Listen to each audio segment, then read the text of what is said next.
જે મૂર્ખો હતો એને માટે થઈને એમણે કે હું બીજે જન્મે તારો દીકરો થઈશ એવું શ્રીપાદે કહ્યું, અને કરણનગરમાં અંબાને પેટે જન્મ થયો.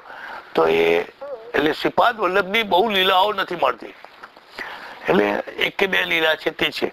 એમાં બ્રાહ્મણ સીટ ઉગાડ્યો ક્ષિપ્રની છે, પણ પહેલી લીલા જે નરસિંહ સરસ્વતીએ કરી એ પેટ પીડથી તાર્યો વિપ્ર.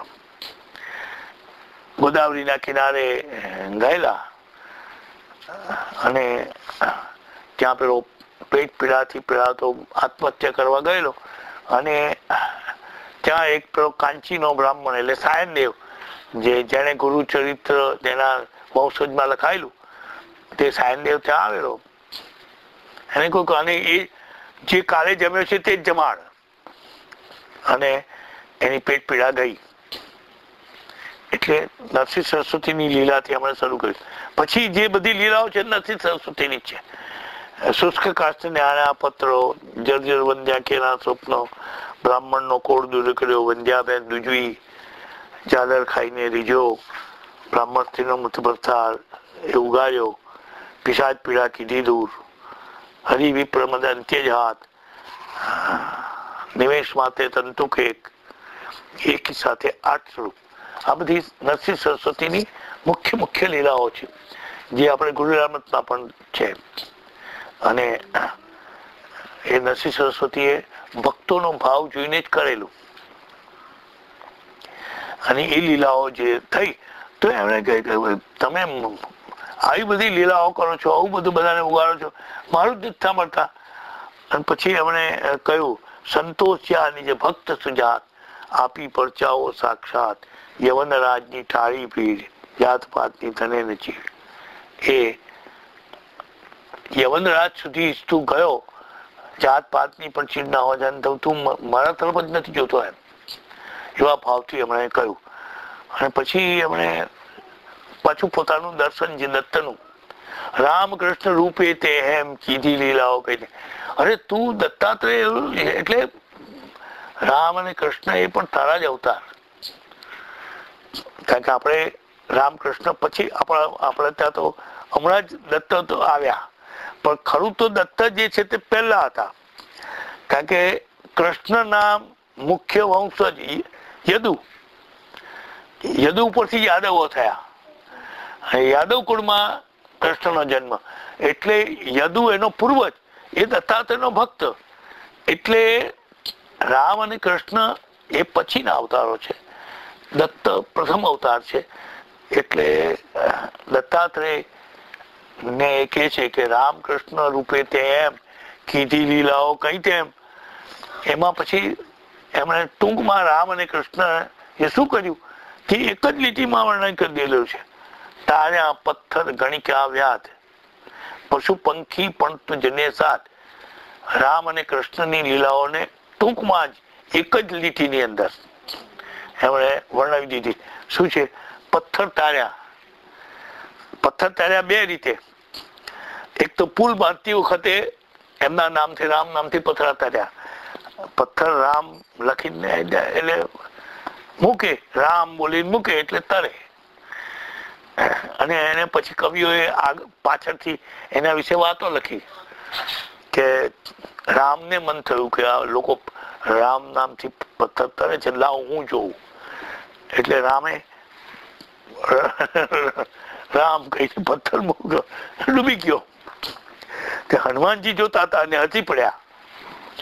એટલે પાછળ જોયું, ઓ તું ત્યાં જોયું? તો કે હા, આ જોયું, મારાથી તો ડૂબી ગયો. તો કે રામ જેને છોડે તે ડૂબી જ જાય ને, કે છે. આ કવિઓની કલ્પના છે. આમાં એ કઈ બહુ તે વખતે રામે એવું કર્યું છે. કવિઓ હંમેશા આવી બધી વાતો કરે. દાખલા તરીકે અમારે કૃષ્ણની વાતમાં દયારામભાઈએ કહ્યું છે કાવ્યની અંદર કે રાધાએ એક વખત એમ કે કહ્યું, તને કોણ અડકે કાળા થઈ જવાય. એટલે કૃષ્ણએ કહ્યું કે હું તને અડકીને ગોરો નહીં થઈ જાઉં. આ કવિઓની કલ્પના. કવિ આવું કરે. કવિઓ જે છે તે કલ્પના દોડાય. તો આ રામ પથ્થર તાર્યા, પથ્થર ગણિકા, આમાં વાત આવેલી જ છે આપણે ગુરુરામતમાં કે એ ગણિકા હતી તે એની આશા હતી ત્યાં સુધી એ આમથી આમથી એમ જઈ, પણ પછી થયું કે આ બધું કાં સુધી કરવાનું, ચાલો હવે ભગવાનનું ભજન કરીશ એમ કહી સૂતી તો એને ઊંઘ આવી ગઈ ને એ ગણિકા તરી ગઈ. અથવા તો એને એ ગણિકાના ને પછી શંકર સાથે પણ વાત જોડાયેલી છે કે ગણિકા એ પતિવ્રતા રૂપે 3 દિવસ પેલી વણિકની પત્ની થઈ અને પછી એ સતી થવા ગઈ. એને તારી ભગવાને તાર્યા પથ્થર ગણિકા વ્યાધ. વ્યાધ એટલે શિકારી. હવે શિકારી 2 રીતે છે. એક શિકારી જે શંકર ભગવાન સાથે સંકળાયેલો છે કે 3 હરણ એ જે છે તે એને શિકાર બાપ પર બાણ લઈને ઉભો હતો ને હરણાને લાગ્યું કે આ તો મરી ગયા. એટલે એને શિકારીને વિનંતી કરી કે હું એમ કે અમે ઘેર નાના છોકરાને મૂકીને આવ્યા છે, હવે એને ભોજન આપી આવીએ, દવડાવી આવીએ, પછી તો અમને માર જેમ પાછા આવીશું. એટલે શિકારીને થયું ચાલો જવા દીધા. પછી તો પેલી તો વાર તો લાગે જ ને. એટલે એ એટલો બધો ચીડાયેલો, એક બીલીના ઝાડ ઉપર દૂર જઈને એમ કે જોવા માંડ્યું કે આવ્યા કે નહીં, આવે છે કે નહીં. તો બીલીના ઝાડને પાંદડા તોડી નિરાશામાં નાખ્યા કરે, હજુ આવ્યા નહીં. કારણ કે એને ઘેર આ હરણાનું શાક થાય તારે ભોજન થાય ને, એટલે નિરાશ થઈ ગયેલો. એટલે બીલીના પાન એ જ્યાં નાખતો તો નીચે શિવલિંગ હતું અને એ શિવલિંગ શંકર ભગવાન એની આખી રાત જાગતો રહ્યો, જાગરણ થયું, બીલીથી પૂજા થઈ, ખાધેલું નહીં એટલે ઉપવાસ થયો. શંકર ભગવાને એને તાર્યો એ વ્યાધ. અને બીજી રીતે હોય તો વાલ્મીકી એ પણ લૂંટારો જ હતો અને એ તરી જઈને એને રામાયણ લખ્યું. તો બાપજી એક જ લીટીમાં બધી જ રામ અને કૃષ્ણની આખી લીલા લખી દીધી. ઇવન શંકરની પણ આવી ગઈ. તાર્યા પથ્થર ગણિકા આવ્યા પશુપંખી પણ તું અને એથી જ કે અધમ ઉદાહરણ તારું નામ ગાતા શરે ન સાસા ક્યામ આદિ વ્યાધિ ઉપાધિ સર્વ તડે સ્મરણ માતથી સર્વ. હવે અહીંથી તમે જો જુઓ તો દત્ત બાવનીની ફલશ્રુતિ શરૂ થઈ. દત્ત બાવનીની ફલશ્રુતિ ભગવાને જે લીલા કરી છે આ છે.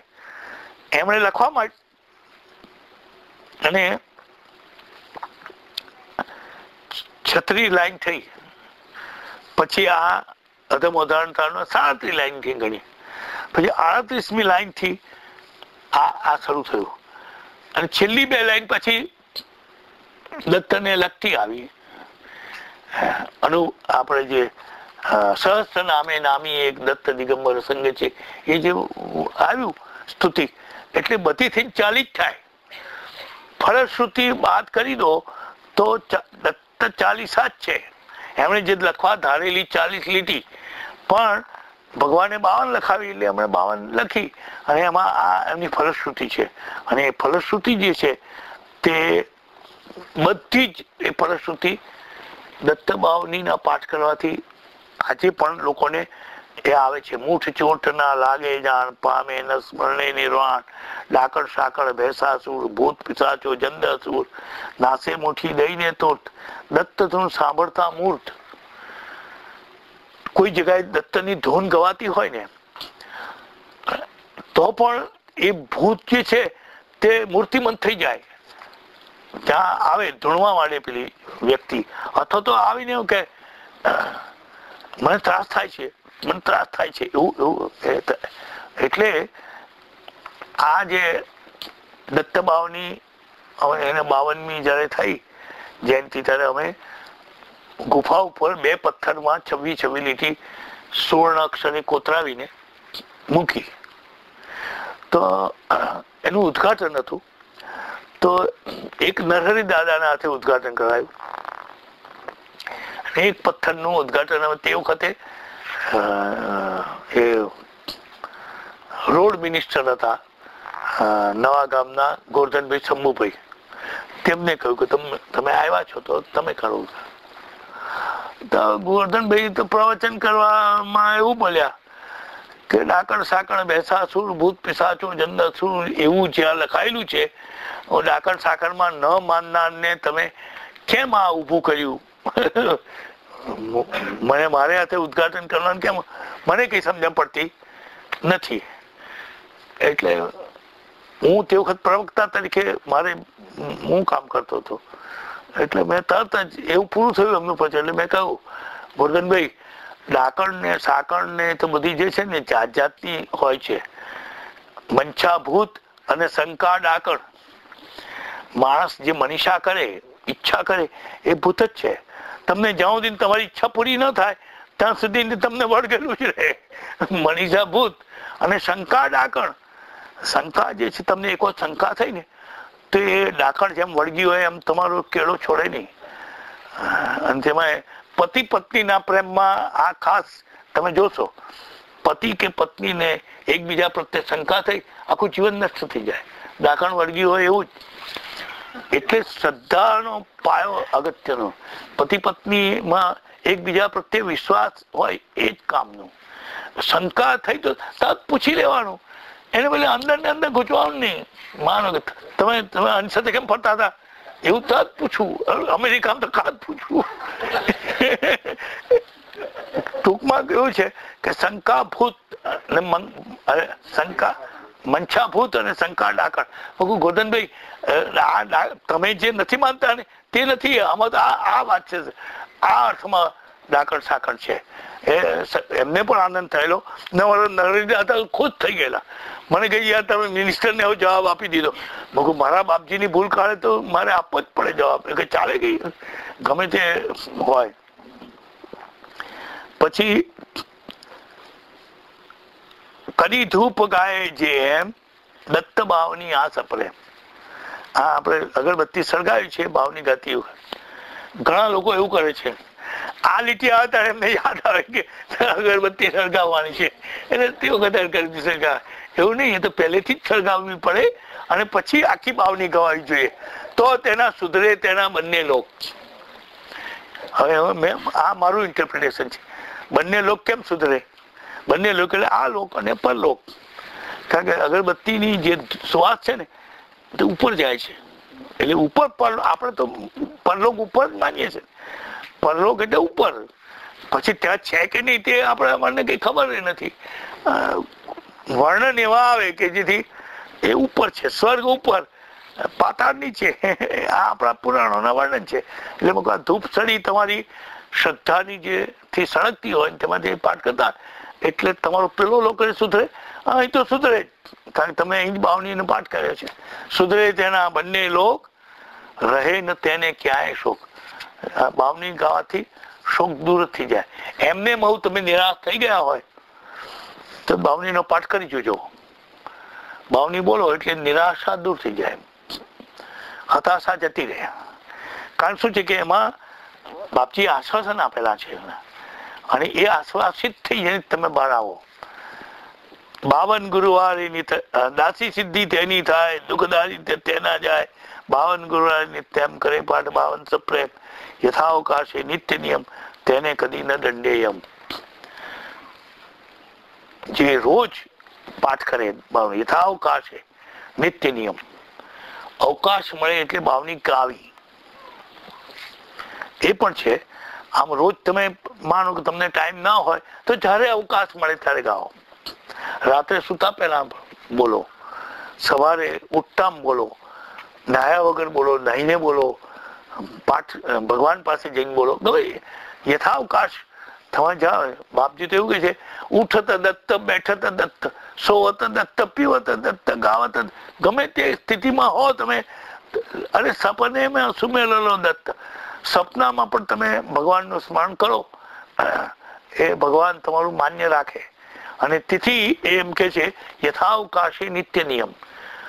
નિત્ય નિયમ પ્રમાણે અવકાશ જ્યારે મળે ત્યારે તમે દત્ત ભાવની ગાઓ તો પણ એ કામ કરે.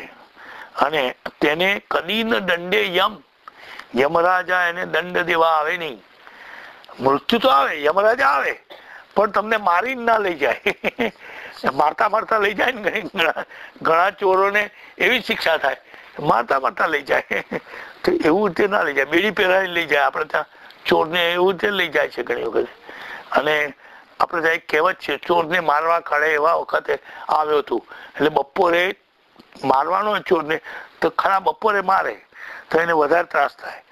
તો યમરાજા જે છે એની યાતના તમને ના થાય. મૃત્યુનો આપણને ડર એટલા જ માટે છે કે આપણે મૃત્યુ ક્યારે આવવાનું છે જાણતા નથી, એક વાત. અને મૃત્યુ વખતે આપણને શું થશે એ આપણને ખબર નથી. આપણો જીવ કેવી રીતે જશે એ આપણને ખબર નથી. માટે આપણે ડરીએ છીએ. યમરાજની ભયાનક કલ્પના એટલા એ રીતે જ થયેલી છે કે યમરાજ કઈ ભયંકર છે એવું નહીં, પણ આપણા પુરાણોમાં પણ એવી એક ભીતિ, એમનું વર્ણન જ એવું. પાળા પર બેસે, આમ પાસ લઈને આવે, આમ પછી ખેંચે પાસ નાખીને. આ બધી જે પૌરાણિક એક તમને મૃત્યુની બીક બતાવો તો મૃત્યુની બીકે તમે ધર્મ આચરો. ગૃહિત કેસેષુ મૃત્યુના ધર્મ આચરેત. તમે અરે હમણાં જ જાણે મૃત્યુએ તમને પકડ્યા છે, વાળ તમારા પકડ્યા છે એમ માનીને ધર્મ કરવો. તમે ધર્મ સતત કર્યા જ કરો જલ્દી. એટલે જાણે મૃત્યુએ તમારો હમણાં જ હાથ પકડ્યો છે ને એટલે છૂટી જવું છે એ રીતે ધર્મ સાચવવાનો. તો અહીંયા આ દત્તભાવની તમે રોજ કરો તો યમરાજા તમને શાંતિથી લઈ જાય. તમે ઊંઘમાં જ તમારું મૃત્યુ થઈ જાય, તમને એટેક આવે જ નહીં, શાંતિથી તમે મરી જાઓ. ટાંટિયા ઘસવા ના પડે, તમને કઈ દુઃખ થાય નહીં, એવી રીતે પણ તમે મળો. એ દત્તભાવની ફલશ્રુતિ છે. બાપજી પોતે કહેતા, અમે કે તમારી માફક પથારીની અંદર ટાંટિયા ઘસતા મરવાના નથી, હવે ત્યાં બોલતા બોલતા જતા રહીશું. એવું બાપજી પોતે કોન્ફિડન્સથી કહેતા હતા. અને ખરેખર એવું જ હરિદ્વારમાં એ ઓમ ઓમ ઓમ કરતા જ ગયા. એમને સહેજ ઉલટી ગભરામણ જેવું થાય એટલું જ થયું. ઉલટી થઈ જશે તો એમ મટી જશે, પણ એ તો આપણે નક્કી જ કરેલું. આ લોકો બધા મીટર શોધવામાં પડ્યા ને અંતે પછી એમણે 8 વાગ્યા, કેટલા વાગ્યા 8, કેટલા વાગ્યા 8:15, કેટલા વાગ્યા 8:30, કેટલા વાગ્યા 9:15, બસ 9:15 સુધી એમણે વાગ્યા પૂછ્યું. પછી બ્રહ્મલીન થઈ ગયા. 9 વાગે આ લોકો એમણે પૂછ્યું નહીં કેટલા વાગ્યા, એટલે આ લોકોએ નાડી જોઈ. અને નાડી જોઈ ત્યારે રતિલભાઈ ડાક્ટર લાગ્યું કે બાપજી બ્રહ્મલીન થઈ ગયા. એટલે એમણે જે કહેલું કે અમે કઈ તમારી માફક ટાંટિયા ઘસતા દુઃખી થઈને મરવાનું નથી, હવે આમ હસતા હસતા જતા રહીશું. એ એમણે ચરિતાર્થ કરી બતાવ્યું. અને એ એમણે અહીંયા આપેલું છે, બાવનીમાં આશ્વાસન આપેલું છે કે તમે રોજ બાવનીનો યથાવકાશે નિત્ય નિયમ એને રાખીને જો પાઠ કરશો તો તમને યમની યાતના નહીં થાય. હવે એક આધ્યાત્મિક અર્થ બીજો યથાવકાશનો છે, એ સ્પર્શ કરી લઉં. યથાવકાશ, અવકાશ એટલે ગેપ. મારી ને એની વચ્ચે આ અવકાશ છે, આટલું ગેપ છે, એ અવકાશ. એવું આપણા મનની અંદર એક વિચાર ઉઠે અને બીજો વિચાર ઉઠે, એની વચ્ચે એક નાનો ગેપ હોય છે જે આપણને ખબર ના પડે.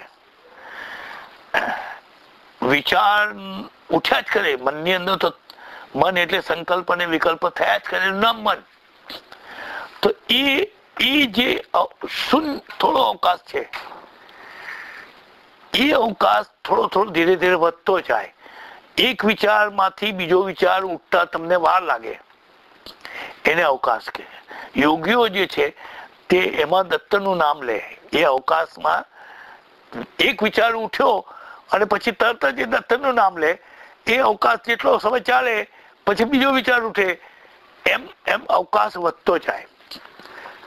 એટલે બાપજીનો અવકાશ મોટો. એટલે જે જયારે વડોદરા ભણતા હતા ત્યારે એક ભગવાન નામના સંત પાસે જતા હતા, ગ્રસ્ત સંત પાસે. તો એ ભગવાન નામના એમણે સંતે કહ્યું, તમે જે કરો છો એ અડધો કલાક સુધી જે ચાલે છે તેને બદલે તમે એના સમય વધારતા જાઓ. અડધો કલાકની જગ્યાએ 24 કલાક સુધી તમે એ રીતે રહી શકો એવું તમે પ્રયત્ન કર્યા કરો. You are on the light line, એવું ભગવાને એમને કહેલું. ત્યાં અવકાશની જ વાત કે ભગવાનનું સ્મરણ સતત થાય, શ્વાસે શ્વાસે દત્ત નામ સ્મરાત્મન. તો યથાવકાશે નિત્ય નિયમ એ ધ્યાન યોગી માટેનું છે, આપણે માટે નથી. આપણે તો આપણો અવકાશ નથી કાઢવાનો, આપણે જયારે નવરા પડીએ ત્યારે આપણે કરવાનો. અનેક રૂપે એ જ અભંગ બચતા નડે ન માયા રંગ, સહસ્ત્ર નામે નામી એક દત્ત દિગંબર સંગ છે. આ પછી એમની દત્તની જે કલ્પના છે, દત્ત વિશેનું એમનું જ્ઞાન છે, એ છે કે દત્ત એ એક સ્વરૂપ છે, ભગવાનનું એક સ્વરૂપ છે. એ અનેક રૂપે એ પ્રગટ થાય છે અને જ્યારે એને ભજીએ તો આપણને માયાનો રંગ નડે નહીં. અને એટલે જ કે સહસ્ત્ર નામે નામી એક, નામ અનેક હોય, નામ હજારો નામી એક, રૂપ કરોડો રૂપી એક, સગડે એહ જ રંગ નિહાળ, અંધાને રવિનો શું ખ્યાલ. એ જે એમણે લખેલું છે, રામ અને કૃષ્ણની લીલાને કમ્પેર કરેલી છે દરેક ઠેકાણે એ ભજનમાં.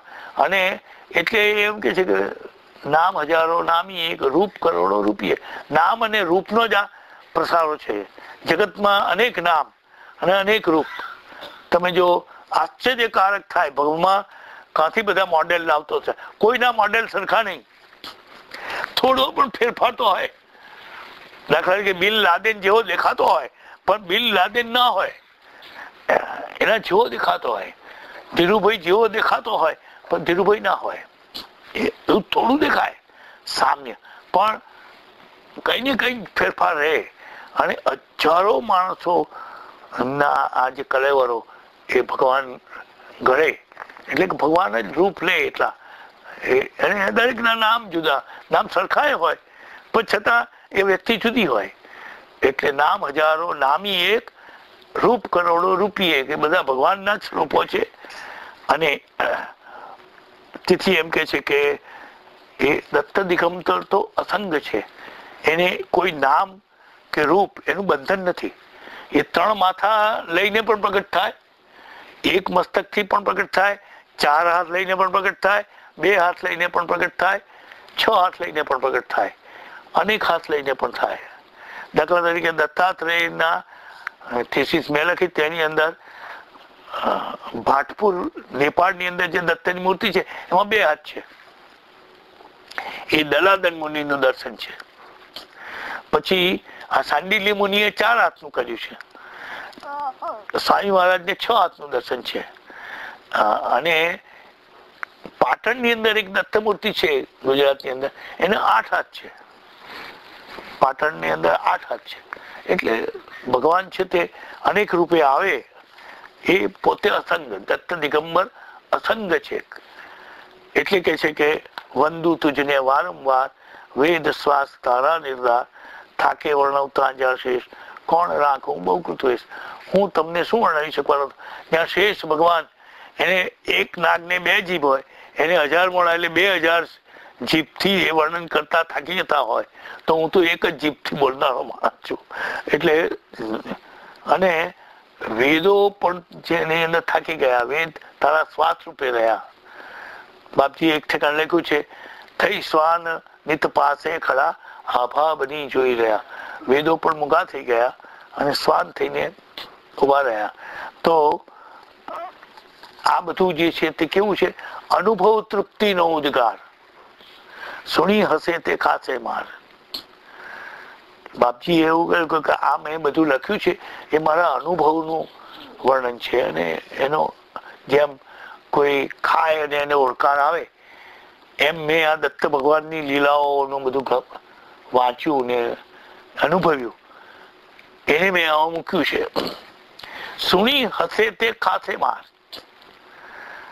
તમને એમ વિચાર થાય કે વળી બંધ્યા ભેંસ દૂધ દેતી હોય, જેને વાંજણી જ હોય તો ભેંસ દૂધ દે નહીં, એવું થાય ખરું? એમ ગપ્પા છે એવું લાગે. એવું ઘણું બ્રાહ્મણ સ્ત્રીનો મૃતપરતાર તો એ મરેલો જૂતો થાય. એના જ વખતમાં નરસિંહ સરસ્વતીને પેલા પ્રશ્ન પૂછેલો કે આ તો મરી ગયેલો કેવી રીતે જીવતો થયો, તમે શું કર્યું? એમ કે આ તો અપમૃત્યુ છે અને છતાં તમે એને જીવતો કેવી રીતે કર્યો? તે વખતે એમણે કહ્યું કે એનું આવતા જન્મમાં 100 વર્ષનું આયુષ્ય એ મેં વ્યત્યય કરી નાખ્યો. આ જન્મે 100 વર્ષ થશે, આવતા જન્મે એ આ વખતે જેટલો આયુષ્ય એને ભોગવશે, આવતા જન્મે એ ભોગવશે. મારો ભક્ત છે, એની સ્ત્રીને એકદમ વૈધવ્ય ના આવે, આટલી તરુણ સ્ત્રી, એટલે મેં ભક્તને માટે મેં આવો વ્યત્યાસ કર્યો. એટલે થાય બધું જ થાય. ગુરુ રામતમાં એ બધી વાતો આવે છે કે ગુરુની એ હું કાલે ગુરુની શક્તિ ઉપર બોલીશ, ત્યારે બોલીશ ગુરુ કે માથે હાથ મૂક્યો હવે શાસ્ત્ર સંપન્ન થઈ ગયો, આપણા ઘરે ના ઉતરે. કેટલી બધી મહેનત કરીએ તારો ડિગ્રી મળે, અને અમેરિકામાં તો ના મળે. ડોક્ટર ત્યાં થઈને આવેલો હોય ને અહીં નપાસ થાય, એવું બને છે. છતાં એ કેમ થાય એ આવતીકાલે ગુરુ ભક્તિના લઈશું. અને તેથી સુણી હશે તે ખાસે માર. જે કોઈ એના ઉપર શંકા કરીને હશે તો એને માર ખાવાનો વારો આવશે. એ પોતે મારે નહીં, પણ ભગવાનને ગમે નહીં એમાં. એટલે કે છે તપસી તત્વમસી એ દેવ. એ હે તપસી એટલે એ અમૃતલાલ મોદીને ઉદ્દેશીને લખેલું છે. એ તપસી કહેતા એમને, તપસ્વી. કારણ કે એમના મિત્ર હતા ને એમના સાક્ષી હતા. એ પણ યોગમાં ને બધે સાધના કરતા છા ને આપણને ખબર એવું ના પડે એવી રીતે ધ્યાન કરતા હતા. અને એટલે તપસ્વી કહેતા એને. અને તપસ્વીનું અપભ્રંશ તપસી.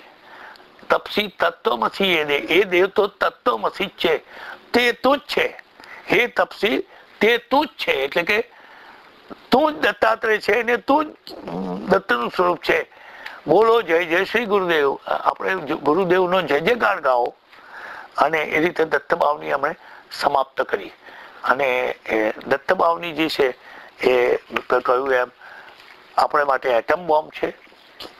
એને આપણે જેવી રીતે વાપરવું હોય તેવી રીતે વપરાય, પણ વિવેક રાખવો પડે. જેમ તલવારથી ઘાસ ના કપાય, શાલિગ્રામથી ચટણી ના વટાય. પથ્થર છે ને શાલિગ્રામ, પેલા ચટણી વાટવાનો ઉપયોગ ના થાય. એટલે આપણે ભગવાન બાપજીએ જે રીતે બોલાવ્યું એ રીતે આપની સમક્ષ મૂક્યું છે. જે તમને ગમે એ રાખવાનું, બીજું બધું મને પાછું આપી દેવાનું. અવધૂત ચિંતન શ્રી ગુરુદેવ. ઓછું પડે છે. તમે કહો સારું છે એ રાખજો, બાકીનું પાછું આપજો, ઓછું પડે છે. હજુ ઓછું એ તો કાલે છે જ બાજુ, કાલે બીજું આવશે.